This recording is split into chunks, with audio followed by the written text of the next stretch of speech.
Hey everybody, welcome back to the channel. Where we left off, I was going to be getting ready to start doing the modifications to the heater, and that's basically where I'm at right now.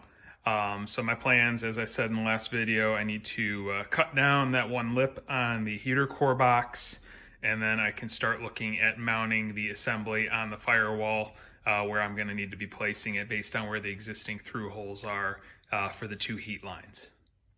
So as stated in the prior video, I was going to pull off the upper intake just so I'd have more access to the firewall here. So I've gone ahead and done that. Like I also mentioned, this vehicle does have the Gt40 intake on it. And taking a look at it, I don't know if you can see, it does look like the lower has been ported, at least up at the top section, probably to port match the upper. So that looks good. It does have, based on what I can see here, the blue injectors. I believe those are the 24-pound Cobra injectors. In looking at some of the connectors, they look like they got mangled by the Gt40 intake when it was installed. So I'm probably gonna have to look into getting replacement connectors just to shore that up. Does look like it has ARP bolts for the lower intake manifold, so that's nice to see. Other than that, it looks pretty good here. So I'll just have to do a little cleanup and, like I said, probably get some terminal or connectors to replace those broken ones on the fuel injectors. So that's how we're looking as far as the lower goes. And here we have the upper. As you can see, it looks like it has a phenolic spacer on it. You can see the ports. Those are all just the stock Gt40 ports.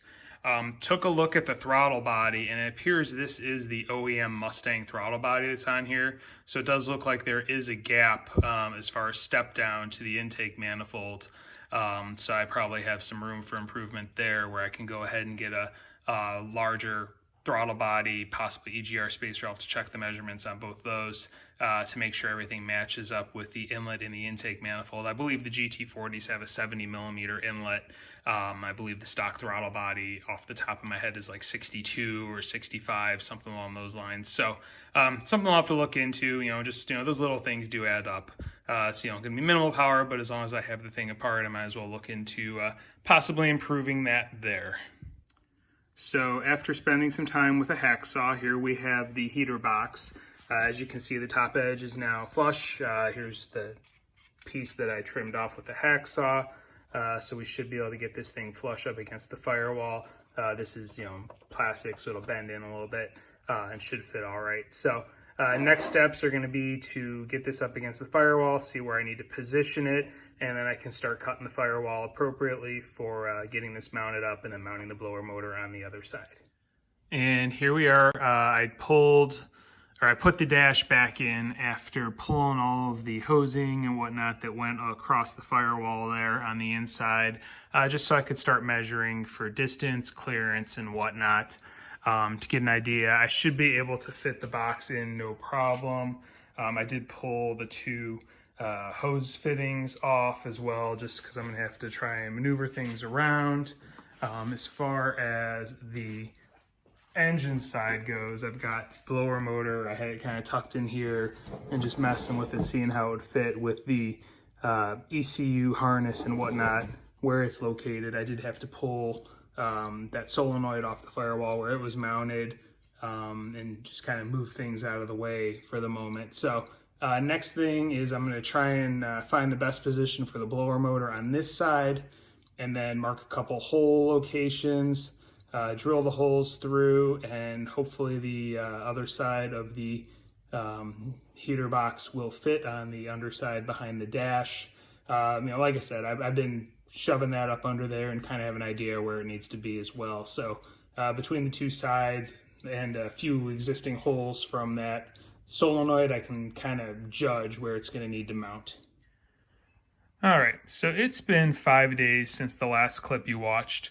Apologies, I got really busy at work this week, and I also kind of wanted to take some time to think about how I wanted to properly mount this and sandwich it between the thin aluminum firewall panel so that everything would be properly supported and wouldn't have to worry about anything tearing out. So what I'm thinking about doing, the point I'm at right now, is in looking at the base. This is just thin plastic that it's the top screwed into, and that's all that held the blower motor assembly to this. And when it was upright and had 2 bolts holding it to those brackets, 1 on each side, that was good enough. Now that I'm going to be sandwiching it between just that thin aluminum firewall, I'm worried that the weight of this hanging on the one side is eventually going to pull it through with bumps and vibrations and whatnot. I don't think that plastic's going to hold it well enough. So what my thought is I'll retain the majority.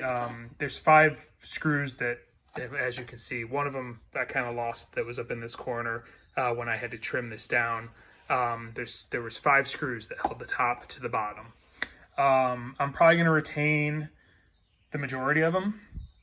But what I might do is do 2 rivets separate from the lower, just to hold the upper blower motor assembly to the firewall, give it some more stability. So I'll have a couple of rivets into this on top of it mounting to this.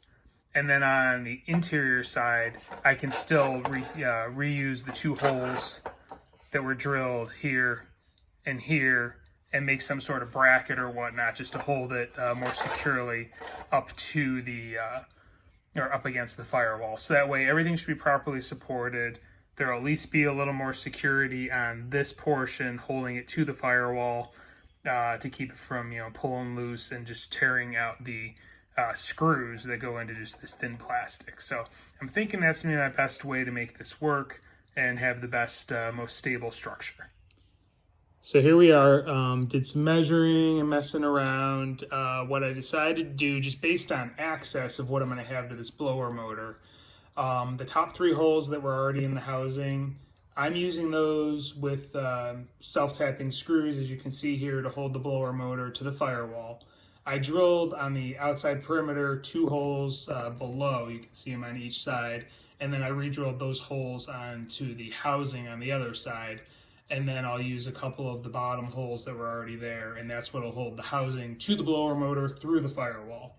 So right now I just have the blower motor mocked up. I need to mark those holes that I'm going to use to go all the way through, and then once those are marked and drilled, I'll cut out the opening for the air to blow through, and then I should be able to bolt everything together and have this mounted, except for the brackets that I have to do on the inside of the car.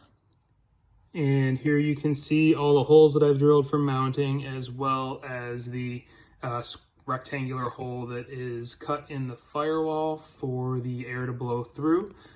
So looks like I should have everything pretty much ready to go. I'm just gonna do a little bit of vacuuming and cleanup, and then I should be able to go ahead and get the blower motor mounted and then the housing mounted on the other side. And here we are from the inside. You can see the blower motor mounted on the firewall on the engine side. So just need to mount the housing up from this side, and then I'll run the screws through from the blower motor side of the firewall, and we should be good to go. And then it'll just be time to make up a bracket for holding the housing in place. So here is the final result. Box is mounted up on the firewall on the inside. Everything is held up pretty good through the firewall. It's actually a lot sturdier than I thought it would be, but like I said, I still am going to put together some sort of bracket or brace to just hold it in place a little bit better, make sure there's no issues down the road. So that's probably where I'm going to end this video. It's kind of drug on over a week, and due to get something uploaded, give you all an update on where things are at with this. So yeah, next steps for the next video will be bracing this in some way or another. Got to figure that one out, and then I'll need to get the lines made. They're gonna have to be custom extended, modified, or whatnot to go through the existing holes in the firewall for the 2 heater core lines. But pretty happy with how this is turning out so far. So I hope you're enjoying it. Hope this is giving you some ideas for your cars if this is something that you're planning on doing. Please follow along. I'm going to keep with the upgrades on this beast. But yeah, that's all I got to say. Please like and subscribe. Hope you enjoyed the video, and I'll talk to you soon. Thank you.